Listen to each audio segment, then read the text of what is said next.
नमस्कार, आप देख रहे हैं SPN 9 न्यूज और मैं हूं आपके साथ मनीष कुमार सैनी। देश भर में चुनावी माहौल बना हुआ है और ऐसे में कई राज्यों में विधानसभा के चुनाव होने हैं। अगर बात की जाए हरियाणा की, तो हरियाणा में 5 अक्टूबर को मतदान होगा और हरियाणा की 90 सीटों पर 5 अक्टूबर को ही सारे वोट डाले जाएंगे। और ऐसे में अब देखा जाए तो हरियाणा की सियासत काफी ज्यादा गर्माती हुई नजर आ रही है, क्योंकि कांग्रेस और भारतीय जनता पार्टी का सीधा मुकाबला देखा जा रहा है। वहीं अगर बात की जाए जेजेपी और आजाद समाज पार्टी के गठबंधन की, तो हो सकता है कि इस बार गठबंधन के तहत दुष्यंत चौटाला कुछ सीटें निकालने में कामयाब रहे हैं। वहीं अगर बात की जाए अभय सिंह चौटाला और मायावती की, यानी जेजेपी, इनेलो और बीएसपी की, तो कहीं ना कहीं इनेलो और बीएसपी भी कुछ वोटों में सेंधमारी जरूर कर सकते हैं। लेकिन अगर सीधे तौर पर देखा जाए तो हरियाणा की राजनीति में अगर मुकाबला किसी पार्टी में है तो वो भारतीय जनता पार्टी और कांग्रेस में है, क्योंकि लोकसभा चुनाव में जिस तरह से कांग्रेस ने 5 सीटें कब्जाने में महारत हासिल करी, तो वहीं आगामी विधानसभा चुनाव को लेकर भी अब कांग्रेस कहीं ना कहीं तैयारियां करती हुई नजर आ रही है। और आज देखा जाए तो चुनाव प्रचार का आखिरी दिन है और ऐसे में अब सभी राजनीतिक पार्टियों के तमाम राजनेता जोरों शोरों से अपनी पार्टी के लिए प्रचार प्रसार करते हुए नजर आ रहे हैं और हरियाणा की जनता को साधने के प्रयास करते हुए नजर आ रहे हैं। इसी सिलसिले में अगर देखा जाए तो कल हिसार में एक रैली हुई। रैली के दौरान भूपेंद्र सिंह हुड्डा और मल्लिकार्जुन खड़गे उस रैली में मौजूद रहे और भूपेंद्र सिंह हुड्डा ने हरियाणा में कांग्रेस की सरकार बनाने का दावा किया और ऐसे में जनता को साधने के लिए उन्होंने तमाम बड़े बड़े वादे और बड़े बड़े दावे यहां पर कर डाले। और कहीं ना कहीं देखा जाए तो भारतीय जनता पार्टी की हैट्रिक को तोड़ने के लिए उन्होंने तमाम यहां पर सियासी जो चालें हैं वो चलते हुए नजर आए। और ऐसे में क्या कुछ वो हरियाणा की नायब सिंह सैनी सरकार के बारे में कहते हुए नजर आए और आगामी विधानसभा चुनाव के परिणामों के बाद कांग्रेस की सरकार को बनाने के लिए किस तरह से भूपेंद्र सिंह हुड्डा बड़े बड़े दावे करते हुए नजर आए, देखिए जरा इस वीडियो में। मैं आज खड़गे जी आए हैं, उससे पहले सारे हरियाणा में घूम के हर जगह हर हलके में गया हूं, तकरीबन हर जिले में गया हूं। एक बात मैं कह के जा रहा हूं यहाँ हांसी की भूमि पर, क्यों ये स्वतंत्रता सेनानी, स्वतंत्रता के उसमें इतिहास में हांसी का नाम सदैव लगा रहेगा। अंग्रेजों ने यहाँ पूरी सड़क पे इतने लोग मार दिए थे कि उसको लाल सड़क अब तक कहते हैं। यहाँ के स्वतंत्रता सेनानी बहुत हुए। तो यहाँ के इसमें मैं कह के जा रहा हूँ कि हरियाणा में कांग्रेस की पक्ष की लहर चल रही है और एक ही आवाज़ आ रही है कि कांग्रेस आ रही है, भाजपा जा रही है। 36 बिरादरी ने ये मन बना लिया है कि आने वाली सरकार कांग्रेस पार्टी की सरकार, ये फैसला हो गया। क्यों बना ऐसा? एकदम बदलाव कैसे आया? बदलाव आया कि कांग्रेस की सरकार थी 2005 से 2014 तक और इनकी है 14 से 24 तक, बीजेपी और जेजेपी की। लोगों ने दोनों को तोल के देख लिया। जब हमने सरकार छोड़ी 2014 में, उस टाइम हरियाणा प्रति व्यक्ति आय में, प्रति व्यक्ति निवेश में, कानून व्यवस्था में, नौकरी देने में और खेल और खिलाड़ियों में नंबर 1 था पूरे देश में। छोटा सा प्रदेश हमारा, लेकिन आज किस चीज़ में नंबर 1 हरियाणा? आज बेरोजगारी में, महंगाई में और असुरक्षा में, मतलब कानून व्यवस्था की धज्जियां उड़ी हुई हैं। इनका जो सोशल प्रोग्रेसिव इंडेक्स है गृह मंत्रालय का, गवर्नमेंट ऑफ इंडिया का, उसने हरियाणा को असुरक्षित बता रखा है। इसका मतलब हमारी बहन बेटियों की कोई सुरक्षा नहीं है। और खेल और खिलाड़ियों को तो आपने स्वयं देखा, हमारी पहलवान बेटियां जिन्होंने पूरे हरियाणा का नाम पूरी दुनिया में मशहूर किया, उनका क्या हाल हुआ? उनको आज तक न्याय नहीं मिला। तो सर ये मन बना चुके हैं और कांग्रेस की सरकार आने जा रही है। मैं कह रहा हूँ, यहाँ हांसी खड़गे साहब आए थे, मैं हैरान था कि हिसार प्रधानमंत्री जी आए तो उनको स्टेट गवर्नमेंट ने लिख के दे दिया अचीवमेंट। 10 साल की अचीवमेंट क्या लिखी है कि महम हांसी हिसार रेलवे लाइन। अरे भूल गए, वो तो 2011 में खड़गे साहब कर गए थे मंजूर, वो का फाइल ही गायब कर दी थी इन्होंने।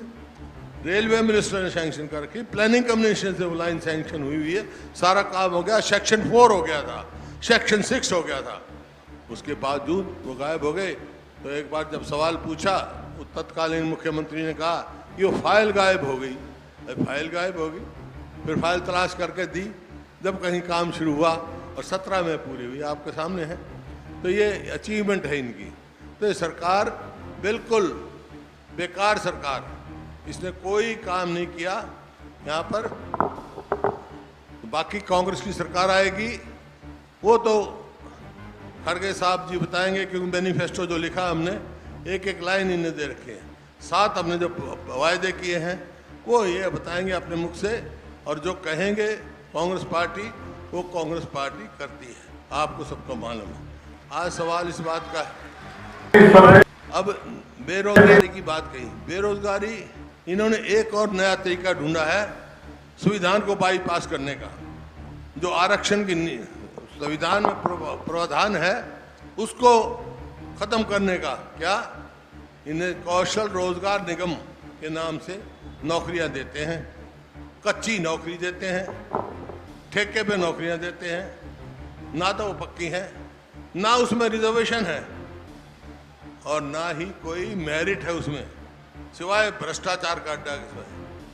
तो अब यहाँ कितने लगाए हैं इन्हें कौशल रोजगार निगम में, उसमें कोई रिजर्वेशन नहीं है। जो यहाँ का दलित और यहाँ के backward class, OBC backward class, उनकी रिजर्वेशन को वंचित किया गया है, उनकी ढकार गए हैं, उनकी जो अधिकार ढकार गए। संविधान ने जो अधिकार दे रखा है वो भी देने के लिए तैयार नहीं है। तो उसका नतीजा ये हुआ कि आज 2 लाख पक्की नौकरियां खाली हैं।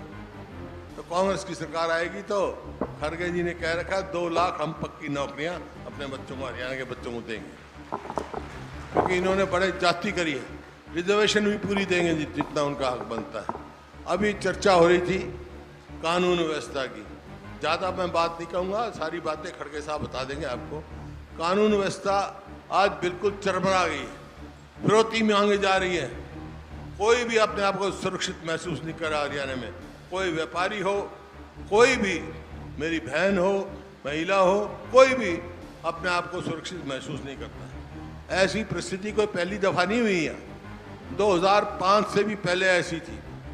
2005 में कांग्रेस की सरकार बनी और मेरे को सेवा का मौका मिला, और बनते ही हमने एक बात कह दी थी कि बदमाशों, या तो बदमाशी छोड़ दो या हरियाणा छोड़ दो। छोड़ गए थे सारे।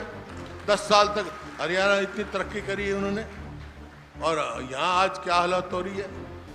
और दूसरा नशा, अरे हमने तो खिलाड़ी बनाए यहाँ प्रदेश के, इन्होंने नशेड़ी बना दिए।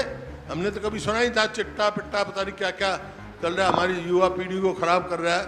तो एक बात मैं कहता हूँ भाई, कांग्रेस की सरकार आएगी, बाकी सारी बात खड़गे साहब बता देंगे।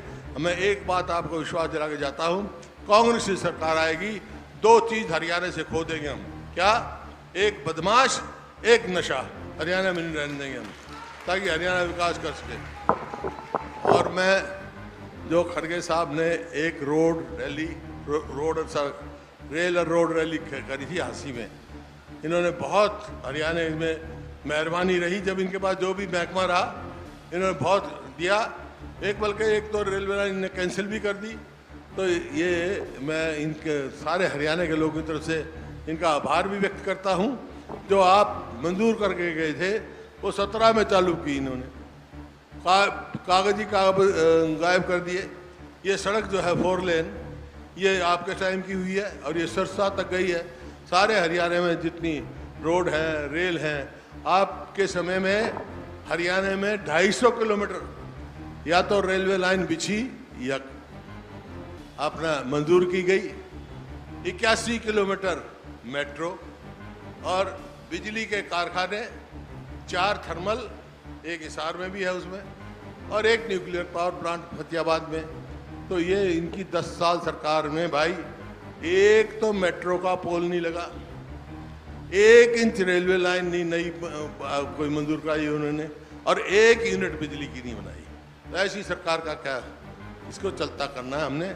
और मेरा आपसे निवेदन है कि आपसे ही मैं पूछता हूँ, आपको कौन सी पार्टी की सरकार चाहिए? कांग्रेस चाहिए ना?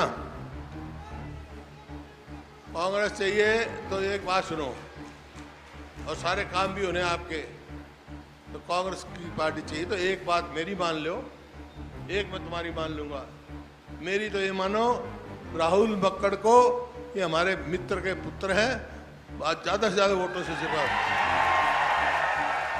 और तुम्हारी क्या मानेंगे, खड़गे साहब आए हुए हैं, कांग्रेस की सरकार बनाएंगे, आपकी सेवा करेंगे। बहुत बहुत धन्यवाद। जय हिंद। तो आपने देखा कि किस तरह से भूपेंद्र सिंह हुड्डा पूरे कॉन्फिडेंस के साथ हरियाणा के अंदर कांग्रेस की सरकार बनने के दावे करते हुए नजर आए और जिस तरह से नायाब सिंह सैनी और भारतीय जनता पार्टी पर निशाना साधते हुए नजर आए और तमाम मुद्दों पर, चाहे शिक्षा का मुद्दा हो, रोजगार का मुद्दा हो, भ्रष्टाचार का मुद्दा हो, तमाम मुद्दों पर जिस तरह से भारतीय जनता पार्टी को, नायाब सिंह सैनी की सरकार को घेरते हुए नजर आए, तो कहीं ना कहीं देखा जाए तो कांग्रेस के हौसले बुलंद नजर आ रहे हैं और इन बुलंद हौसलों के चलते कहीं ना कहीं कांग्रेस जो है बड़ा यहाँ पर एक फैक्टर लाने में कामयाब होती हुई नजर आएगी। और ऐसे में अगर कांग्रेस इस बार मजबूत होती हुई नजर आई तो कहीं ना कहीं भारतीय जनता पार्टी को विधानसभा चुनाव के परिणाम के बाद बड़ा झटका लगता हुआ देखा जा सकता है, क्योंकि लंबे अरसे से कांग्रेस के अंदर गुटों की राजनीति जो देखी जा रही थी, कुमारी शैलजा और यहाँ पर भूपेंद्र सिंह हुड्डा के सीएम बनने के दावों पर कहीं ना कहीं कांग्रेस के अंदर अंतर्कलह का माहौल देखा गया। तो फिलहाल कहीं ना कहीं देखा जाए तो पार्टी आलाकमान